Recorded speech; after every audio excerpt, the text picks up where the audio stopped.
എന്താ മോനെ പറ്റി എന്റെ കുട്ടിക്ക്? ഇവിടെ വന്ന എന്താ കുട്ടി എന്റെ പ്രശ്നം? ഇതുവരെ അല്ലാത്ത പ്രശ്നം എന്താ പ്രശ്നം? ഞാൻ ഐഫോൺ ആയി തരാൻ പറഞ്ഞിട്ട് എന്റെ കൂട്ടുകാരന്മാർക്കൊക്കെ ഐഫോൺ ഇച്ച് മാത്രല്ല. അനക്കൊരു ഐഫോണിന്റെ കുറവല്ലേ ഉള്ളൂ ഇപ്പൊ ഇവിടെ. അല്ലാതെ അനക്ക് ഇവിടെ എന്താ തിന്നാൻ കുറവുണ്ടോ? ഈ വയസ്സന്മാർക്ക് എന്താ അറിയാം? ഐഫോണിനെ പറ്റി നിങ്ങൾക്ക് എന്താ അറിയാം? ഒരു ഐഫോണിന്റെ എത്രയാന്നറിയോ? 1.5 ലക്ഷം റുപ്യ വരും. ആ പൈസ ഉണ്ടെങ്കിൽ ഇപ്പൊ എനിക്ക് ലോൺ അടക്കാം. അനക്കറിയോ?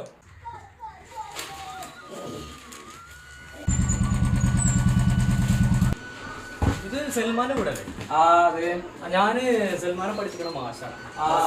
എന്താ കുട്ടി ഉദ്ദേശിച്ചത്? ഞാന് ഓനെ പറ്റി ഒരു കംപ്ലൈന്റ് പറയാൻ വേണ്ടി വന്നേ. എന്താ നമുക്ക് അകത്ത് സംസാരിക്കാം. ഞാൻ വന്നത് നമ്മളെ സൽമാനെ പറ്റി പറഞ്ഞു. എന്താ സൽമാന്റെ വേഗന്ന് കുറച്ച് ലഹരി പദാർത്ഥം കിട്ടിയിട്ട് അപ്പൊ അത് പോലീസ് സ്റ്റേഷനിൽ പറഞ്ഞു കഴിഞ്ഞാൽ ഭയങ്കര പ്രശ്നമാവും. അപ്പൊ ഞാൻ നിങ്ങളോട് പറഞ്ഞിട്ട് അതിനൊരു തീരുമാനം എടുക്കാന്നുള്ള ലെവലിലാണ് ഞാൻ വന്നത്. എടാ സൽമാനെ, അന്റെ സ്കൂൾ മാസം ഇവിടെ വന്നു. എന്തൊക്കെയാ പറഞ്ഞതെന്ന് ആർക്കറിയോ? ഇത് ലഹരി ഉപയോഗിക്കണ്ടെന്ന്. ഞാൻ അന്നെ അങ്ങനെയാണ് വളർത്തിയത്.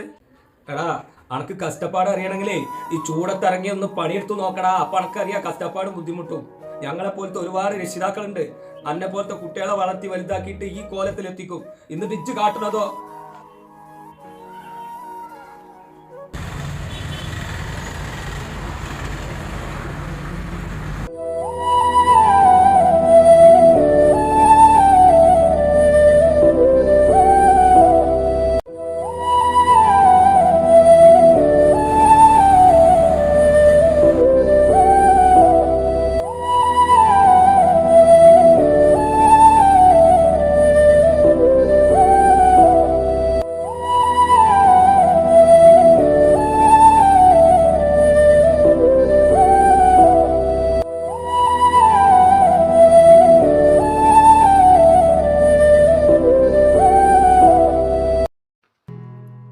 മയക്കുമരുന്ന് ലഹരിയിൽ പതിയിരിക്കുന്ന അപകടം ഞാൻ തിരിച്ചറിഞ്ഞിരിക്കുന്നു.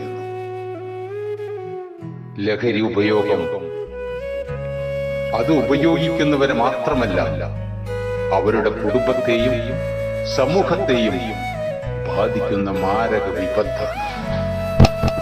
ഒരുമയിൽ ഒതുങ്ങാത്ത ഒരു വിപത്തുമില്ല.